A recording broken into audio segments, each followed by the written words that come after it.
The Wests Tigers podcast is brought to you by the Wests Tigers Podcast Forum.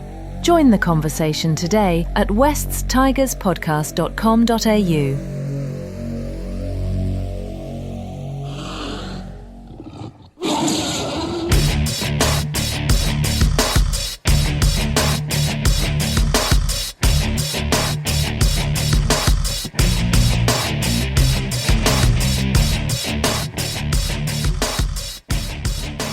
Episode number 459 of the West Tigers podcast. It is a post-victory edition of the West Tigers podcast. Yay! Fantastic night, Leichhardt Oval, 33-14 the final score against the dreaded Green Machine. After trailing 14-10 at the break, we'll talk about that game in more depth shortly. But first, let's kick off with one word to describe that Canberra game. Declan's here and Jordan's here. And Mac is here, Mac from West Tigers Faithful. Good to catch up with you again, Mac. I'm going to throw to you first. What's your one word coming out of that game against Canberra? Thanks. It's awesome to be here. Affirming. Affirming. It's Yeah. affirming our credentials as a decent football team? More like affirming that what I thought was happening was really happening, Yeah. because I think as a West Tigers fan, there's been so many false dawns over the last decade and a half that everything feels like it's just a trap that's set up to just make you, hopeful again, only to have the rug pulled out from under us. But no, that game was very affirming. It was very professional, and it's hard to envision that this isn't just the reality that we're actually seeing, considering the way that they're winning games, the way that they're actually performing. Even when they lose, they're only losing, in narrow score lines Yeah. after 1.4 dominating points. heaps. So affirming. Yeah. All right. I like it. I like it a lot. And I think a lot of people would say that's probably how I feel about it as well.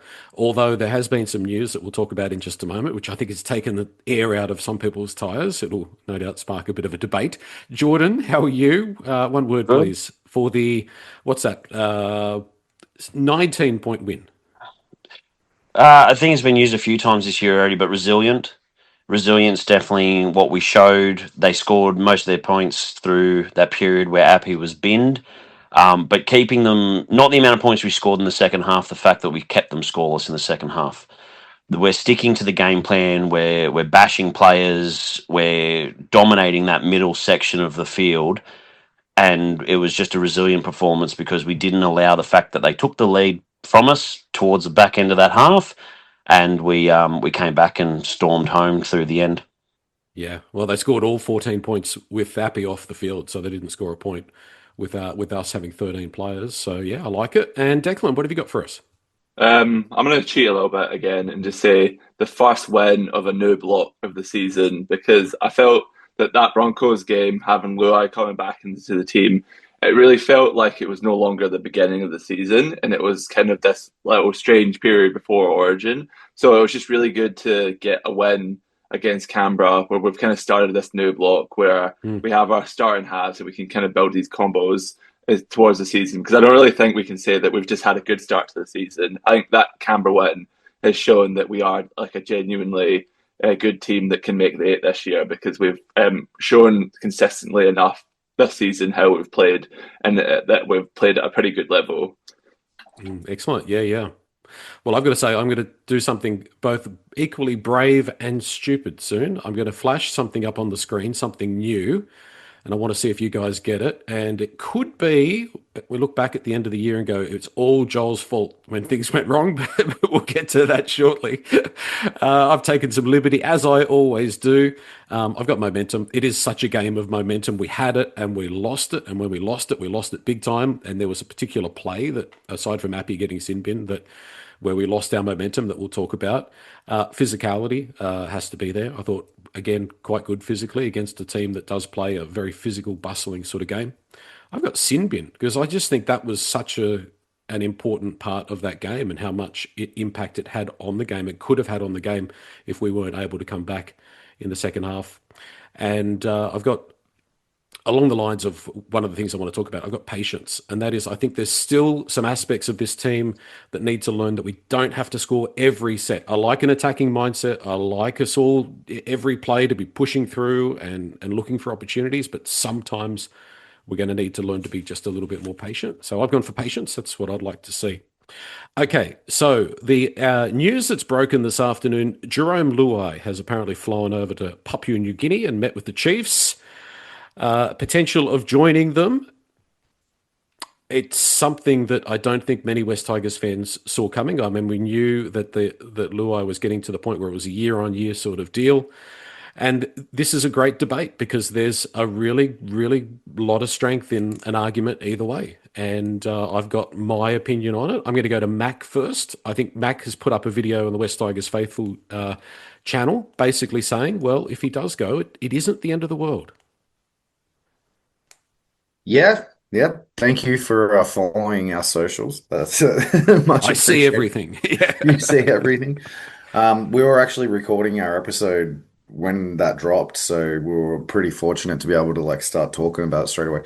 Yeah, look, my take on it is I have not really been all that convinced with Jerome Luai's on-field output since he's been with us.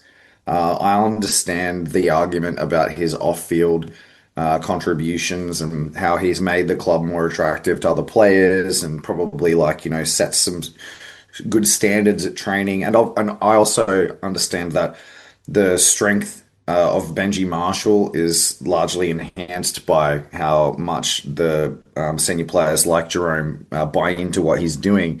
But on the field, I don't think that he was very good last year.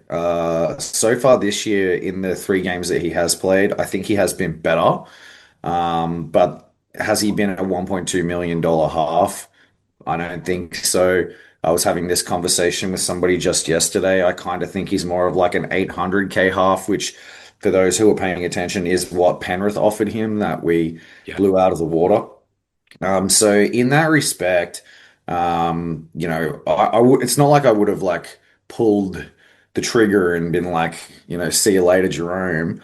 Because the last thing we probably need is instability. But Yeah. considering the Chiefs aren't entering the comp until 2028 anyway, and by that time you'd be looking at what, like a 23-year-old Latu Fainu, 21-year-old, actually probably like 24-year-old Latu Fainu and 22-year-old Javon Andrews. Jock Madden's obviously proving that he can do a job. He's undefeated as a starting half at the West Tigers in 2026. I don't really see there being all that much to worry about, with one exception, and that's, do other players follow him out the door? And I think that that's the main thing that I'm concerned about. Declan, is Jerome Luai a luxury we can't afford? Could that money be better spent?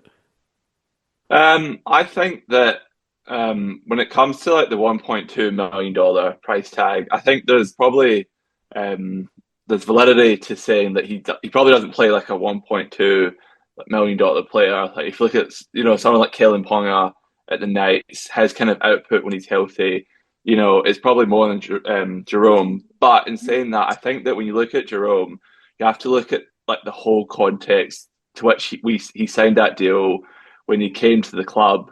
Like we just couldn't sign anyone. Like we the Trail, Mitchell Moses, Josh Adokar, the list goes on and on. He was like the one guy that like took a punt on us, and then like all these amazing things happened after, because we had that one good core player who could just be that kind of center person that we could sell the club to other players, to the fans. Like he really embraced the club, and like I think the club and like the players in the squad embraced him as well, in the sense that like last year you could see it. Like we started to have like a little bit of swagger about us. Like you could see Jerome really like rubbed off on everyone. And then this season, I think just like people like him are just so important. So like yes, well, like last year he probably didn't live up to the price tag. I think that like there are other circumstances. Like we could talk about Galvin, like how he started the year at 7, and then at the end of the year he played that kind of more traditional 6 role, and he started to play better. But by that point, it was a bit too late to kind of save the season. But I've been like pretty happy with him to start this year. The knee injury was a bit unfortunate. We didn't really get to see him for a few weeks, and then Jock Madden obviously played really well. But he was amazing against the Cowboys.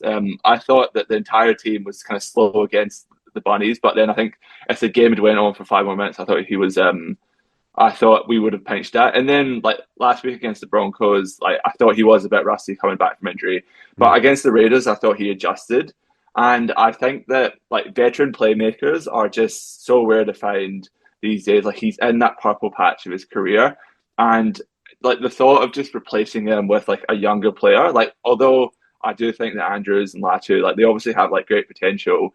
If you just look at like the team we played, the Canberra Raiders, and they've got that young Haas Saunders. Like he was a great Origin like under 20s top halfback of his age group. And he's a great player, and I'm sure he'll work it out. But just seeing like young players transition into the NRL squad, it's not as seamless as just we can just play this person, because there's going to be some growing pains. So that's what makes it a little bit concerning. And whenever people bring up Jerome's price tag, I just think that he brings just so much more than just his on field. His on-field productivity, which I think has been pretty good this season now that the squad's more settled up to this point, because now there's the potential that Bula and Jerome could have signed deals to leave the club in the not too distant future. So that's a little bit unsettling.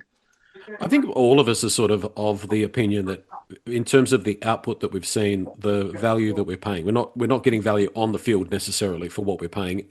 Fairly small sample size. I mean, I'd like to see how he goes for the rest of the year, and I think he probably had a better game the other night. But I mean, can we afford to pay $300,000 or $400,000 extra for a guy that brings energy, that brings off-field connectivity? I mean, that's one of the core issues of the debate, Declan. And then I'll throw to you, Jordan. I just think for me, and I think this is also to do with just like how preposterous the NRL transfer system is, because we signed Luai, I think, in the Christmas of 2023. Like he plays the entire 2024 season for Penrith. And so he was coming, and we didn't really see him actually in a West Tigers jersey. But I just thought that when he signed, to see if that signing was successful, is that he would leave the club and we would be a consistent top 8 team that regularly played finals. And I thought that would be the hallmark for success for me. So for him to come and potentially, and obviously, there's no point crying over spilt milk, because no milk's been spilt yet. He might stay, and I hope he does. So there's no point worrying about it too much. But if he was just to sign with the Chiefs for 2028, I'd be like, well, have you really achieved what we were kind of all hoping you would? And the answer is probably no, even though we have started the season really strongly. What's your take, Jordan? Look, it was not an ideal story to come out. We always seem to have that thing where we're riding a little bit high and then something comes down to knock us down a peg. But at the same point, if we read into everything that's being said, the recent Widler article says that we have until Thursday to activate, or he has until Thursday to activate the option for 2027. I actually always thought the impression is that he had a 2-year deal and then a 3-year option, but it's a 1-year rolling option every season. So that's going to be a distraction one way or the other, unless we got those clauses ripped out. But it means we're going to have an answer by Thursday one way or the other, because if he takes up the option, he can't sign with the Chiefs until November. So he has to sign with the Chiefs now as a free agent, and then he can actually activate that option for the 2027 season. It does create certainty. It's not going to drag out for a period. We could still have that cloud hanging over our head going, well, if he does activate it but doesn't sign with the Chiefs, what's going to happen in November? I'd rather him do it now. Personally, I'd rather him do it now. Either if he is going to do it, sign with them now, get it over and done with. We start the transition plan. We have Jock Madden, we have Javen Andrews, we have Latu. You start to come up with a transition plan where those players will come into those positions, and then by 2028 they will be more experienced. You'll still have Jock Madden hopefully at the club at the same time as well, so he can come in and have that older head. He will be a couple of years older. But yeah, as just to echo something Declan said, there's no point hanging the guy or crucifying the guy now. Nothing has been decided, but it would be remiss. I can't say that anyone would honestly not look at it, because the comparative is for the tax-free money that he would earn to go to the PNG, equation would be that he would have to earn $2.2 million in a year to get that kind of money. So if he, and Benji would be the same, they all NRL players have a short career in the span of their life. So if you're going to earn $4 or $5 million over the next 3 years, mate, power to you. Thank you for the culture. Thank you for what you've done. And hopefully we achieve the finals this year. He stays on for 2027. He continues that culture. We build, we go, and then we transition in 2028. But just to push back, if he was to sign for 2028, don't you just feel watching him in a Tigers jersey for 2027 that he's kind of decided his future elsewhere? It would just be a bit an empty feeling. I find it a little bit hard to describe myself, but and there's the chance we might win the comp next year. Anything can happen. We're playing well, we're building, but realistically, we're probably going to be a team like the Cronulla Sharks, where we incrementally get better. We get that finals experience, and then we finish top 4 one season, and then we have a good run, and that's how we're going to realistically win. So I don't know, just for him to say okay, well, I'm going for 2020. Yes, I'm here next year, but it doesn't really work like that in terms of the timeline of the team. It throws everything off, and yeah, I don't know. I would just personally, it would just be a bummer to see him next year, knowing that he's kind of committed his future elsewhere. Well, that's for better people with better knowledge to decide. That's up to Benji. With the transition plan and everything else. But what do you mean transition plan? He's playing next year, so what do you mean? So you would you might have a part where you play, instead of playing an extra hooker, you play the extra half. You might have that bit. We are depth covered in the 6th position. So you can have that idea where you can start to scale where you want those play. You've got to have a growth plan for every player. Every club does. Every young junior you have signed up, you have to show. That's the most common thing player agents ask for. They want a pathway plan. They want a progression plan. If you don't have a progression plan, you're in the wrong job. You shouldn't be in the NRL. If you shouldn't be managing a player as a coach or as a football manager, if you don't have progression plans for your future players. As much as Latu came out and said, I'll play wherever I want, you can't honestly tell me that he hasn't had a sit down with Benji and go, this is where your future is. This is where we see you. This is where we see your career going, and because if you do, these kids are going to sit there, and that's when they start getting agitated. They start getting itchy feet and they want to go out the door. This is basically pulling a Band-Aid off of something that could possibly happen. And at the same point, on the other side of what you were saying, it might be an empty feeling. Okay, he's gone in 2028. As long as his effort is there, and as long as he is still producing what we've seen, then, again, power to the guy. The guy could do his ACL in a week's time. It does. They've got a short career. They've got to make the most of it. I think that it's interesting because his best season of his career came under very similar circumstances. The last year he was at Penrith, he had committed to us before that season began. So he played throughout a season already in this sort of circumstance before, and it did bring out the best in him. So I'm not super worried about that. I will give you guys a little bit of a scoop. I heard from somebody who is relatively close to Michael Chammas that Jerome and Michael are sitting down tomorrow in Sydney. So I think that this whole thing is going to become, going to come to a head pretty fast. There is no deal in place as yet, though. Yeah, as I said, I just don't think that you can, you can transition these players. At the end of the day, Jerome's going to be starting next year, and you could give them scrap minutes off the bench, and that's great. And I do genuinely hope, obviously, being a Tigers fan, that Latu or Andrews can come in and kill it. But at the end of the day, Benji's going to want to win games, and Jerome's going to play the majority of the games he's fit. So it's just going to be like the Raiders are right now, where they're going to have to just eventually take the punt on the young player. And I feel like one of the great things about seeing this team play at the moment is that there are no rookies except for Makasuni and Lily, really. Everyone else is 2 or 3 or 4 seasons into their career. They know what first grade is about, and they're all playing super consistent. So for Jerome to kind of leave, and then we're kind of back to square one with a half or even a fullback as well. Like someone like Andrews and Adhard could be our starting fullback in 5'8" when Jerome leaves. I think it's just a bummer, and yeah, I'm frustrated about it.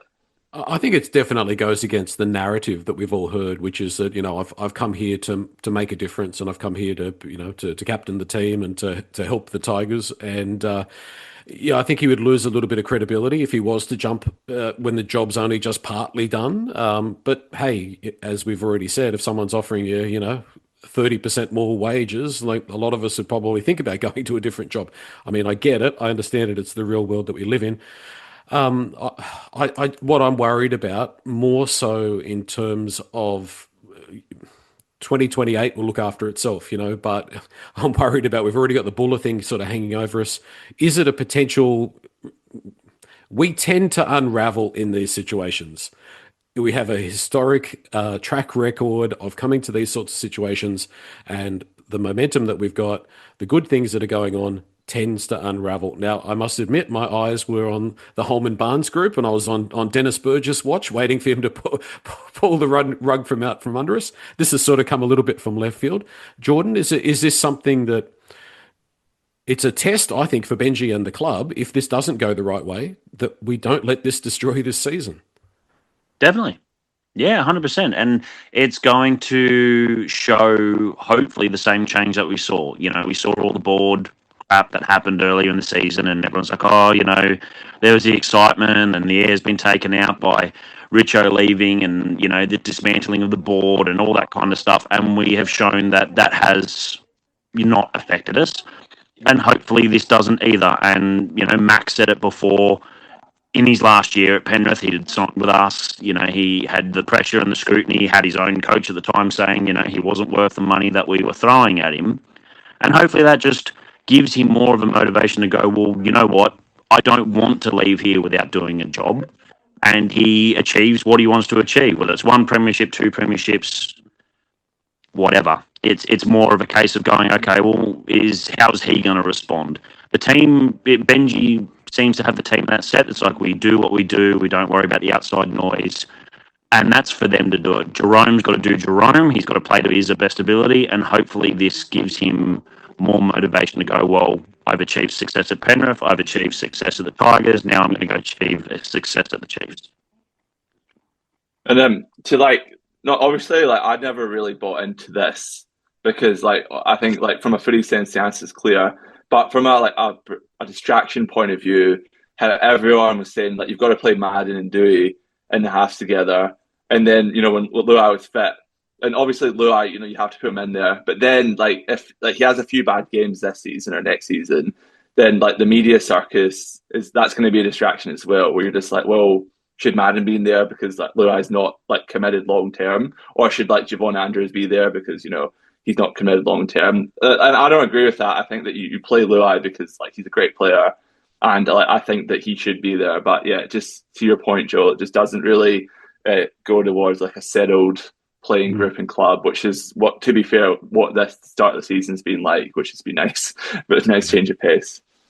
Mac, what about I think he'll stay. I don't think he will do it. He's got young kids, and I think it would be a massive move for where he's at. But the other question, or the other thing I was going to say is he achieved what he achieved at Penrith, which was awesome. The West Tigers look to be coming into something sort of special. I think you've got to factor that in as well. I mean, the Chiefs have signed nobody. He'd be number one. It's a huge risk. Is it though? I mean, a lot of clubs have come in and struggled for a long time. Melbourne being probably the main exception. Yeah, I know, but from Jerome Luai's perspective, I think signing with the West Tigers in the first place was just as much of a risk. So I don't think he cares about things like that. I also don't think Jerome Luai particularly cares about how people perceive him either. So I don't really think it'll play on his mind all that much about, whether people think that he's hasn't proven enough and it's betraying him. At the end of the day, the 2.2 million is how much we would have to pay him to match the money. That is a huge amount of money. And for a guy who's from, a low socioeconomic background, think about setting up his whole family. He could set up, several families within his network with the amount of money that he make from that PNG deal, and he'll think about things like that. Mm. I'm not 100% convinced if he did sign whether Benji would actually play him next year, to be honest. Like I think that there's questions about whether he should be in the halves right now. Mm. By this time next year, like who knows what sort of proposition Latu Finu will be. Yeah. Latu Finu was a sort of halves prospect coming through the grades that was Jerome Luai's equal.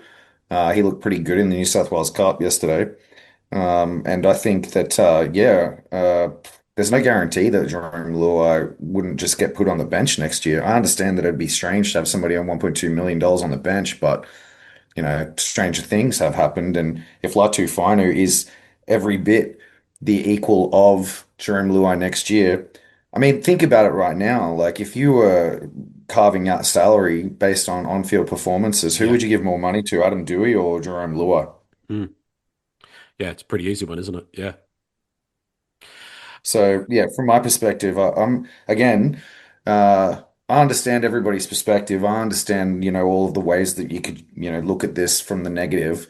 Um, but I think that to the other point that was like, is this going to destabilize the club?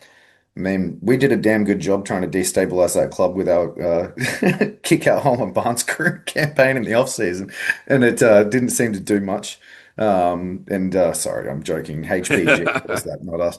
But so if anything, like I suspect it'll just galvanize the players even further. They've definitely got this like back against the wall, us versus them, chips on their shoulder mentality about things right now. Mm. Mm. The only thing I'm worried about, as I said before, is whether there's quite a lot of good talent at this club that are off contract at the end of 2027. Yeah. And Jerome Luai is a bit of a Pied Piper. Declan. Yeah, I was just thinking maybe like Adam Dewey must be looking at all of this and just be like scheming like, oh, I'll find myself back in the 5'8" jersey where I rightfully belong. It seems like Jeff Taxes and Adam Dewey somehow managing to play 5'8". So yeah, that'll be interesting. He must look down at that knee and go, you little bastard, you cost me $1 million. Okay, so it's the end of 2027. Who do you prefer is leaving? Jordan, Buller, or Luai? Luai. I think Buller needs to, especially from you look at the culture point of view. I think if they both left from a culture point of view and a team point of view, it'd be a bad thing. Luai only because of the age difference. He's either already 30 or closer to 30. Jareem's still got a very long career ahead of him. I would much rather keep him. We have Assad in the pipeline, but he's not ready. So, yeah, I would definitely prefer Buller to stay. I'm not happy for Luai to leave. I'd love him to stay. I'd love him to stay for the length of his contract. But it's more of looking at it from a point of view of going, okay, well, which one can we deal with better?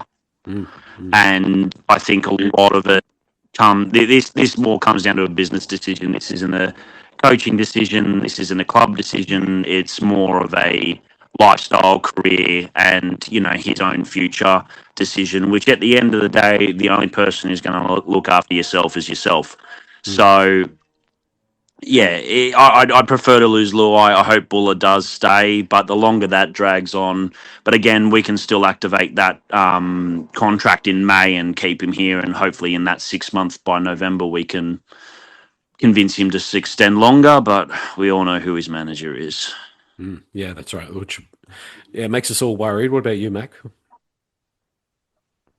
Yeah, I agree with most of what Jordan said.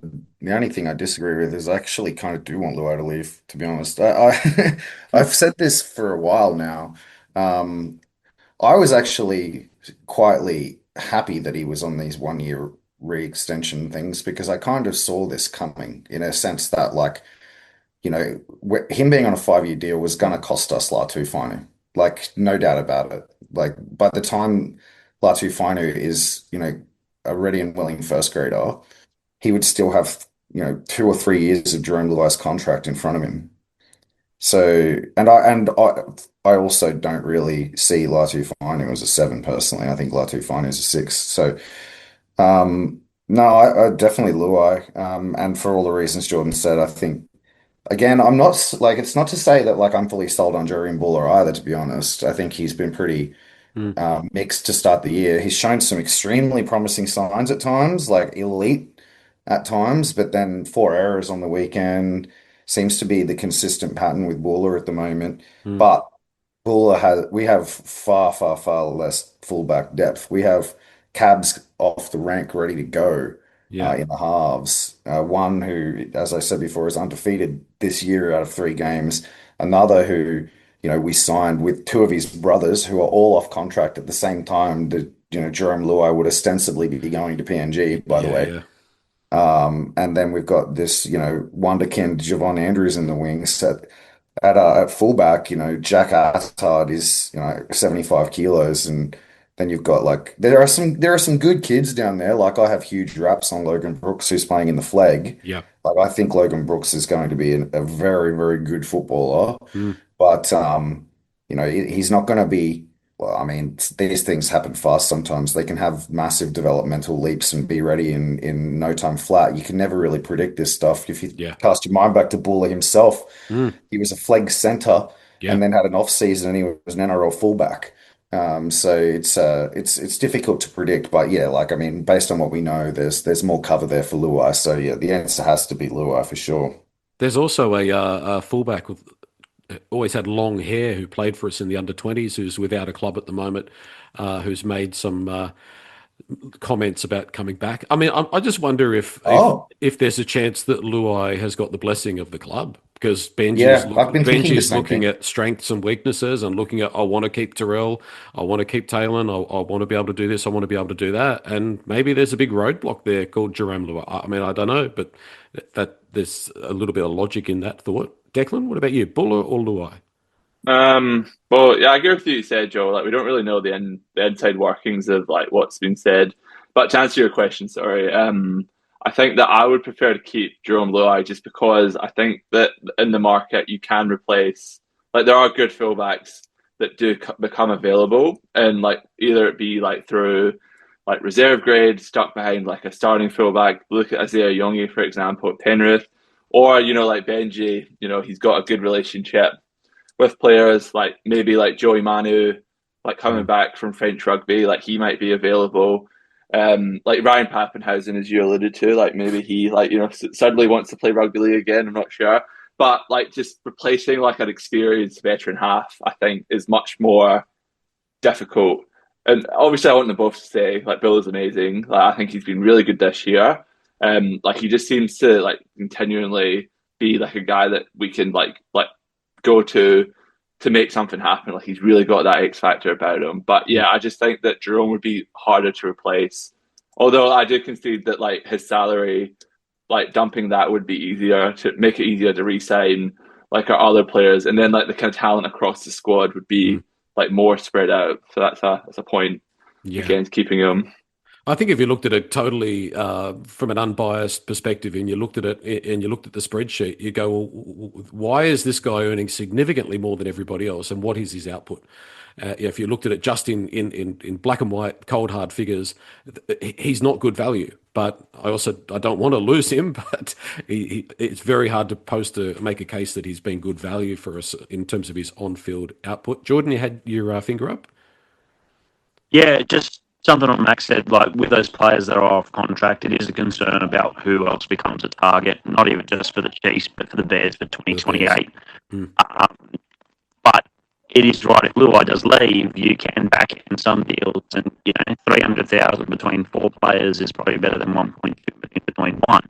Yeah. So you could throw it like, because I think honestly, the one thing the club needs to focus on, if Buller and Jareem have sort of kind of got their intentions elsewhere, or if Buller's sort of just holding off, we need to sign Sanjala well before November. So, at which I believe the club's already making moves to do so, but that extra 300,000, you go, well, we'll give you this in 27 and here's an extra 300k in 2028. Yeah. Makes it quite an easier job. Now, Jordan, we seem to be losing you. You're getting crackly, so maybe you can pop out and pop back in. And in the meantime, I will go through the one-word submissions from the West Tigers podcast forum. Now, you're not Mac Tiger, are you, Mac, on the West Tigers podcast? We got two Macs. Okay, I just wanted to make sure because I'd have to fact check you because this is a different one-word submission to one that you gave us at the top of the show. So I thought you might be hedging your bets. Nat Mac 78, their word was reversal, saying normally at this point of the season we're at best 2 and 5, which is 100% right. Tiger Stew, halves. We have the right halves, which was posted before all this Luai stuff came out. Declan's having a smile. Mac Tiger, their word was learning. It was harder than it needed to be, but a few of our blokes need to get back to school. LFC, their word was kiss. Keep it simple, stupid. We were better in the second half because we cut out the wild offloads and the clutch plays. Snake's word was hunt. He is the epitome of what has changed. So we're talking about Royce Hunt and Royce's slim physique and his ability now to quite easily run 40 metres downfield and score like a good fullback. Barra, their word was forwards. Finally, we have a good pack. David's word on the West Tigers podcast forum was idiots. The keyboard warriors who think they know more than Benji or claim Jerome should be in reserve grade. Good one, David. Thank you. I know who you're pointing that at. Yeah. Max taking responsibility. London Tigers, sin bin. They only scored when we were down a man. Mike's word was team. They're a good football team and play as a team. Peter A's word was yardage. We can finally carry the ball out of our end. Enumerator went for Benji. The man can coach and inspire. Pat Walker's word was Klein. He did his best to ruin the game. He's been the worst ref in the game for years. A lot of people would agree. But then there's some pretty stiff competition for that title. Teddy S's word was direction. Not just our halves, the entire team. We haven't seen this in 15 years. And Tigersman, their word was pack, especially their defence and their line speed. They're the kind of games, Mac, that I would suggest you have to win if you're going to play semi-final football. You get out there on a Thursday night. Yes, you concede that sin bin and the wheels fall off a little bit, but they're the kind of games where you look back at the end of the year, and if you win those, you go, "Yep, that's what's got us to where we've got to." Yeah, that's a valid point. I'm not completely off Canberra yet either, to be honest. I Yeah. kind of thought I actually thought in a lot of ways, especially in that first half, I actually thought Canberra probably played us better than most other sides have. Yep. Good line Um, speed. They're right up on us, and I liked that they were promoting the ball, and I could tell that they had our defense a little bit more on the back foot than they had been for most of the season. Like there was a lot of second phase play, and I could see especially that winger there. I think his name's Tamale. Like he was giving us fits off of second phase throughout the game. yeah. But look, yeah, it was very professional. Actually, like while you were rattling off those words, I thought dominant, to be Mm. honest, because that's how we're winning these games. We're just smashing them, like on both sides of the ball, but especially in defense. Like we're giving sides no time to do anything with the ball, getting right up in their face, hitting them hard, and it's happening all the way across the field. In even the backs are doing it. Like you see Luke Lawley smashing blokes. Sunia Taruva's smashing blokes. There's just this like mentality that they're just going after it. And to be honest, there hasn't been too much. South's been really the only other club that we've played so far that's kind of been able to match that kind of level. Mm. Every other club, even the Broncos, like we kind of smashed the Broncos, to be honest. Mm. They got out of jail in that game. There was Adam Reynolds' Class. magic Mm. Reeboks that won them that game. So yeah, I'm real high on the Tigers this year, to be honest, and I feel like that a lot of really smart neutral pundits are too. Most of the doubt is still coming from inside the house. Mm. Like Mm. most of the neutral supporters and most of the neutral pundits are actually pretty sold by now on the Tigers. Not seeing too many people that are like, no, the wheels are going to fall off, I'm sure. And I Yeah. think everybody but us are pretty convinced. Yeah, but once bitten, twice shy. Jordan, I thought in the first half before the Appy sin bin, as I said at the top of the show, sometimes we're a little bit impatient. I'm thinking about Terrell May's attempted offload to Appy, which was never on. Is that something? Do you agree that that's something that this team could probably work on? Is just being a little bit more patient. As I said, it's great to be attack focused, but sometimes you just got to be a little bit smarter. Yeah, there is a little bit of a panic. I'd maybe say it in a sense, especially when we're in that red zone. We look like we're going to be, if we don't score this set, is the be all and end all. But they are starting to learn that. Like we are just starting to pick and choose. We're starting to get a bit more depth. Like there were a couple of times being at the game, watching it from sort of kind of that behind angle, we weren't getting shape. Like we were flat. We were, we had players on top of each other. But then the moment we got shape and we started having bodies in motion, we were causing the Raiders headache. And, much to Max said, like we were dominant. Like there was a good period where, and you noticed the same the week previous, Raiders just could not get into our half to save their life. Or if they did, it was a metre or two into our half and then it was last tackle and they had to kick. So we seem to have this idea of really maintaining that field position, keeping them in their end. But yeah, we got to be a little bit more patient. I wish Dewey was a little bit more selective with his running and passing. He overruns a little bit too much. I'd like him to pass. Yeah, there was his first try was, he's lucky that he scored because they had an overlap, but there's a few things like that, but at the same time we're building with a lot of it, and we're still scoring a decent amount of points, so we've got to be happy with that. Maybe Dewey's got a pass quota because you remember the play where Kyle Weeks belted him. He threw the pass to unlock the winger, and it's like, nah, that's my one pass per play. I can't pass again to the unmarked baller. I'll just get smashed instead. He wanted that hat trick so bad. Yeah, so bad. I think we need to put in a $500 a pass. Every time he passes, Declan, he gets $500. I mean, yeah, I feel like Dewey's like he does run the ball a lot, but it's working for him. Yeah. So why try and mold him into, something he's not? But I do get what you mean. I feel like in finals it could like come back to bite us where like teams are probably more like on defensively and he might not be able to like score tries like that because it was probably more bad defense and brilliant attack from us. I was going to give our defense a rap. Now, not when we had 12 men, but Mac, I thought some of our goal line defense was really, really good. Better than we've seen all year, I think.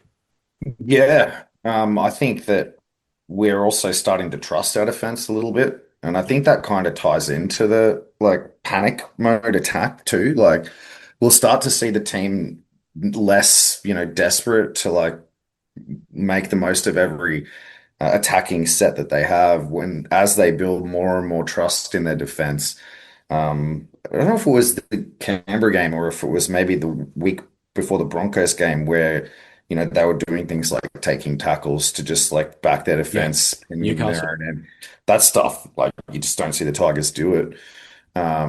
Also, they set up a field goal set and successfully executed it, which is a miracle. Like I think that's Adam Dewey's career second field goal. Jerome Luai still only has one.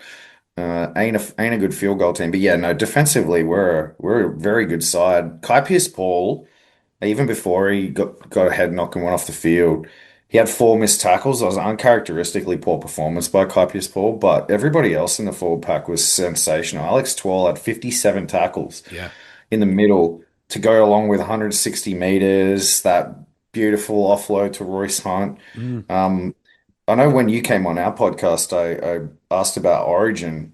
I'm starting to think Dewey and Twal are actually pretty close to locks for it, to be honest, especially Dewey, who, to be honest, I think with his versatility and the 6-man bench would be such a luxury for New South Wales to have in one of those additional 2 jerseys. But yeah, defensively, it's an amazing side, especially with like May and Twal and your forum participant who talked about Hunt.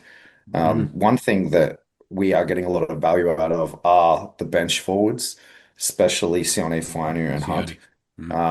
especially defensively. Last year, Sione Finu was a liability in defense in the middle, and so was Bolle, and they've both cleaned up their act significantly. Yeah. Well, I've got Pole here for a special mention. I thought he was very good and he's been really good all year. Over the off season, I talked about him just trying to eradicate that one or two errors he's got in his game, and he's done that this year. He's been so much more consistent. He looks like he's actually sort of growing up as a player too. He's picking his moments a bit more. But Declan, Alex Twal, as Mac was saying, like, and it's not just the figures with what Twal's turning out. It's the team loses a little bit of momentum.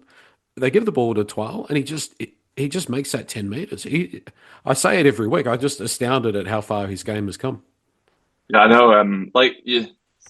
Honestly, like it's kind of come out of nowhere because I know that there was massive improvements like last season. Like we're kind of talking about how he was a really good player, but now he's just taken like another massive jump and like pretty late onto his career. Like obviously he's not super old, but like he's not like a rookie or anything. So yeah, just like a combination of like the new rule changes where like the ball, there's so much space like behind like the A and B and C defenders, where like someone who's like fit and like pretty big like Twal as well. Like he can just kind of poke his nose through, get quick play the balls. Like he's always been like an amazing defender as well, who can get through a ton of work. So I think it's just like a combination of everything. And he's even ball playing now as well. He's double pumping, putting Big Royce into space as well, which I just never thought I'd see. So I mean, it's a credit to him and a credit to Benji because like stuff like that with forwards, like it's not something that you should just do willy nilly, because I think Canberra did that as well when their prop like tried to like tip it on and then hit tap on his shoulder, and then we scored off the back of that. So you got to make sure if you're going to do it in a game, you have to be able to execute, because you have to, if making errors is the one way to like lose momentum. So it's just a credit to Twal, and I honestly think that if he wasn't at the Tigers and he was playing for like the Roosters or the Storm, then he would be like almost an Origin like lock at this point, because he's like just the amount of work he's going through and the impact he has on the game is like it's undeniable at this point. Yeah. I've got to give Luke Lalili a rap. I thought he was very good. And I'm not the world's biggest Luke Lalili fan, but I thought, credit where credit's due. But Jordan, good to see Stafford Toa back, albeit a little bit ginger, I thought he was in that game. Yeah, he had his moments. His contact on the KO Weeks try was poor. But he did have his moments. He kind of kept tidy, that edge. So I, got to see a little bit more from him before and make any pass mark. It was a hard thing. He's had a disrupted off season, disrupted return in New South Wales Cup.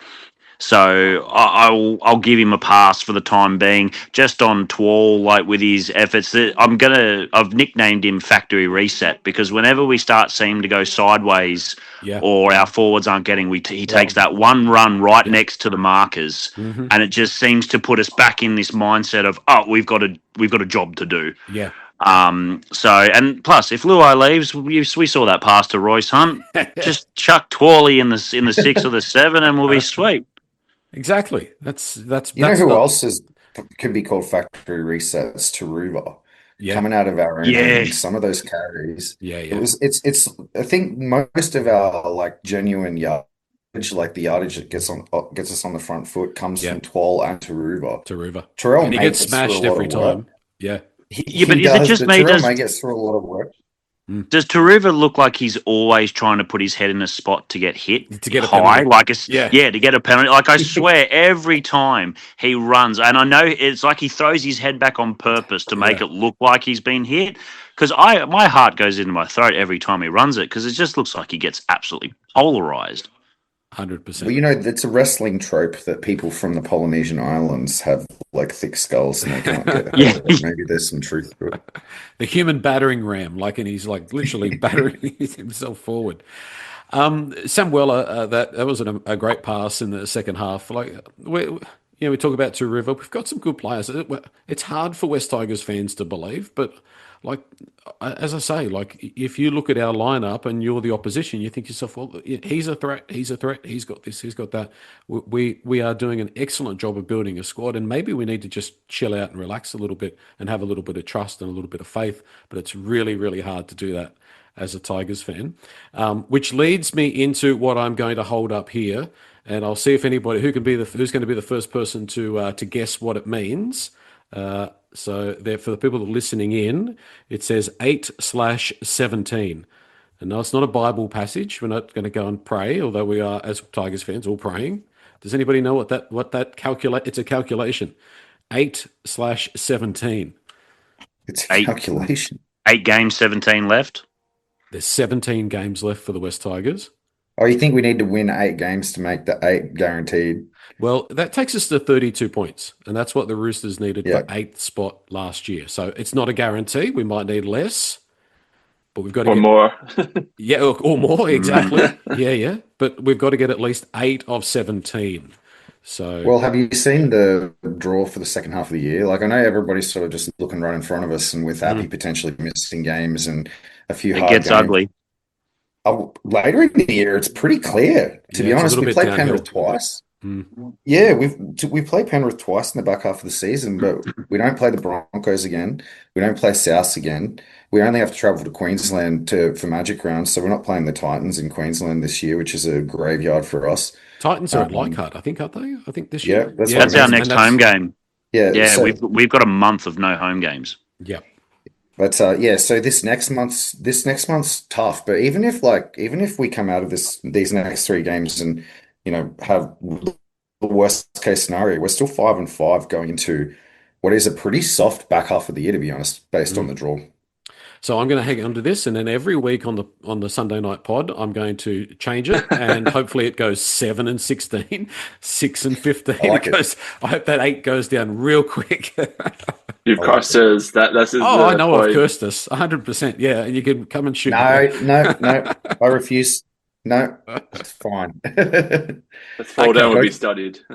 We have to maintain the affirmative, positive Positive vibes. mindset. West So Tigers it wasn't faithful my style. prediction, South so it End. should be okay. Yeah, Jordan, I've taken one for the team here. Yeah. Okay, before we go, Api, we're going to be without Api, Mac. So what are we going to do? We're going to put Madden in. What do you think? Hope run Madden off the bench. Oh, I think you'll see Tristan Hope named at number 9 on Tuesday, but Yeah. I do have a pretty outlandish prediction. Yeah. I think even though he wasn't playing New South Wales Cup, I think Jared Hayward's going to be named in the 19. Well, He when we played- spoke in the off season, you said he was a chance. Yeah. He played in Flag. I don't know if you guys follow the Flag, but Flag beat Canberra 42-12 yesterday, I think it was. And Jared Hayward had 4 try assists in the second half. Wow. And three of his 4 try assists were one off the ruck, like face balls to forwards crashing onto the play. Tristan Hope can't play 80 really. And I think that the way that we play, where, we get on top physically, so generally towards the back end of the game, the opposition forwards are tired, worn out. I think if Jared Hayward gets named in the 19-man, you might see him come on the field, say at like the 55th or 60th minute, and he will do really, really well in that exact condition. Yeah. He's definitely not ready for the grind. physically of the ready? NRL. He's not as small as you think. Like, he played in the trial and was pretty fine. He played New South Wales Cup earlier in the year, and he didn't really. Like, it wasn't like his lack of physicality stood out or anything like that. It's more, I think, to be honest, the main thing that's kind of keeping him in flag is probably just Benji trying to be really, really patient with his development, Conservative. because Yeah. he is so far above that grade right now. Tiger's squad's gone by. He probably would be already playing first grade off the bench, to be honest, based on what he can actually do. I know it'd be an unusual leap to see somebody like Hayward go straight from flag to first grade, but it's an unusual situation because Api was playing 80. Tristan Hope probably can't really play 80. And I don't really think. Look, I mean, they might try to get 20 minutes at 9 out of Latu Finu or something like that. But I do think that they will probably play Jared Hayward in the 19, Well, just in case, say Tristan Hope gets injured early or something like that. That's my outlandish prediction. okay. Well, yeah. Has well, Api actually taken the interesting. guilty plea? Has No, that actually been confirmed? no, they haven't. They haven't answered a plea yet. So we'll know tomorrow whether or not they're actually challenging it. Because But it sounded like Benji, based on the press conference. I honestly thought they might challenge it. Yeah, I I had suspect that they feeling. will. I suspect they'll try to downgrade it. And Mm, I suspect they probably will succeed, to be honest. I think that they'll get it downgraded. Because to be honest, the reaction from the NRL about this has been pretty negative, to be Yeah, honest. I think there's a little bit of like a sentiment change around the hip drop stuff that Benji kind of caused in his presser and then Wayne Bennett reiterated.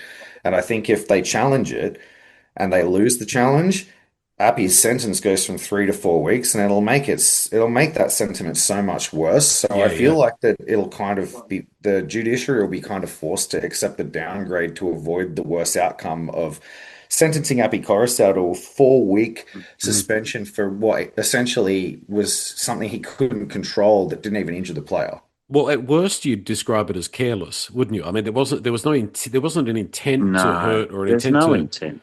There's no And he didn't even intent. injure it. Like he kept Mm, playing, right? mm, Well, I mean, I think Yeah. maybe there's talk that he's actually hurt, but he played the rest of the game. mm. So I don't I think he went off at halftime. No, he Yeah, played like 30 more minutes than he went off, so he didn't The finish.